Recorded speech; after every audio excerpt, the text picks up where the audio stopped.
ఒక విశ్వాసి జీవితంలో దీవించబడాలంటే దేవుని మాటను జవదాటకూడదు. దేవుని మాట మన గుండెల్లో ఒక అలారం లాగా మనం తప్పు చేస్తున్నప్పుడు హెచ్చరించేటట్టుగా దేవుని వాక్యం ఉండాలి. అందుకే దావీదు అన్నాడు, నేను పాపము చేయకున్నట్లు, నీ ఎదుట పాపము చేయకున్నట్లు నా హృదయంలో నీ వాక్యాన్ని ఉంచుకున్నా. దేవుని మాటలు మన చెవుల్లో గింగిరమంటున్నప్పుడు దేవుణ్ణి దుఃఖపరిచే కార్యాలు మనం చేయమంటే ఆయన చెప్పేదేం పెద్ద ఆజ్ఞలేం కాదు. చెప్పేదేంటి? ఇంకో చోట మీకాల్లో కూడా ఉంది చూడండి, మీకా 6:8. మనుషుడా, ఏది ఉత్తమమో అది నీకు తెలియజేయబడి ఉన్నది. న్యాయముగా నడుచుకున్నటయో, కనికరమును ప్రేమించుటయో, దీన మనసు కలిగి నీ దేవుని ఎదుట ప్రవర్తించుటయో. ఇంతే కదా యెహోవా నిన్ను అడుగుతున్నాడు. ఏమడిగాడు ఆయన? ఏమడిగాడు? 1000 పొట్టేళ్ళు తెచ్చి బలిమ్మని అడిగాడా? ఏంటండి, నిలువు దోపిడి ఇచ్చే, నీ ఇంట్లో ఉన్న బంగారం అంతా నాకు తెచ్చి కానికి నేను తీస్తానేమని చెప్పాడా? లేకపోతే నువ్వు చెప్పు లేకుండా గుడి చుట్టూ ప్రత్యక్షం చేసిరామని చెప్పాడా? ఏమన్నా నువ్వు గుండెలు కొట్టుకొని ఆ పల్నాడులో గుండెలు కత్తులు పెట్టి కొట్టుకుంటారండి, డొమ్మాలు రక్తాలు కారుతాయి, అది ప్రాయశ్చిత్తంగా.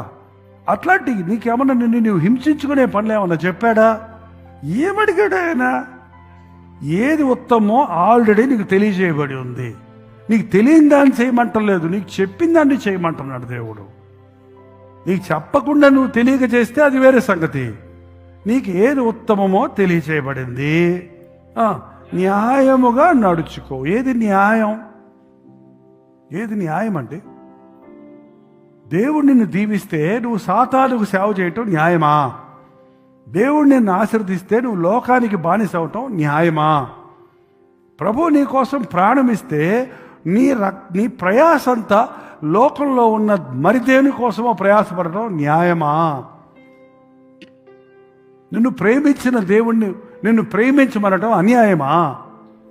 నిన్ను విలువబెట్టి కొన్న దేవుడు నీవు ఆయన సొత్తు అన్న సంగతి నీ జ్ఞాపకం చేస్తే నీకు కష్టమా? న్యాయంగా నడుచుకో.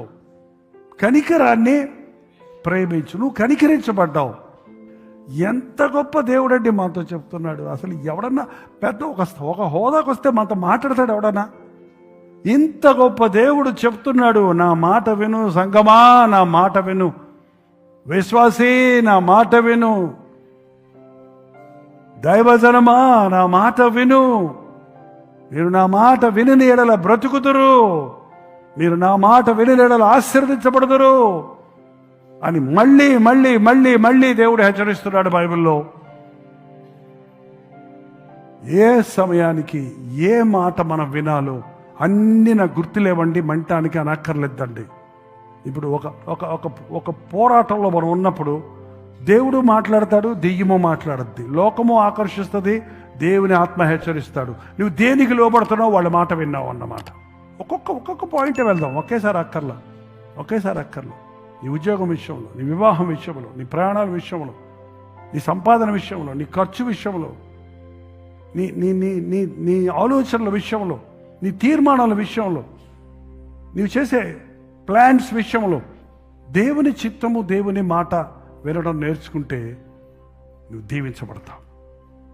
ఎప్పుడో నేను 71 సంవత్సరంలో దేవుని మాట విన్నాను కాబట్టి ఇవాళ వరకు దీవించబడ్డానంటే అది అజ్ఞానం. ఎప్పుడో నేను 71 దేవుని మాట విని సేవకు వచ్చాను కాబట్టి నన్ను దేవుడు ఎంత ఆశీర్వదించాడు అనుకుంటే నాకంటే బుద్ధిహీనుడు మరొకడు ఉండడు. ఆయన మాట వింటూనే ఉంటేనే దేవుని ఆశీర్వాదం కొనసాగుద్ది.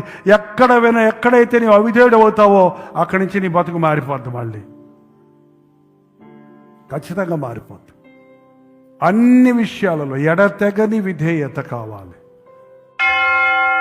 ప్రార్థన. సొంత ఆలోచనలు పక్కన పెట్టి, సొంత ప్రణాళికలు పక్కన పెట్టి, లోకపుట ఆశలను విడిచిపెట్టి, సాతాను కార్యాలను దూరంగా త్రోసివేసి నీ అడుగు జాడల్లో నడుచుటకు మాకు సహాయం ఇచ్చి.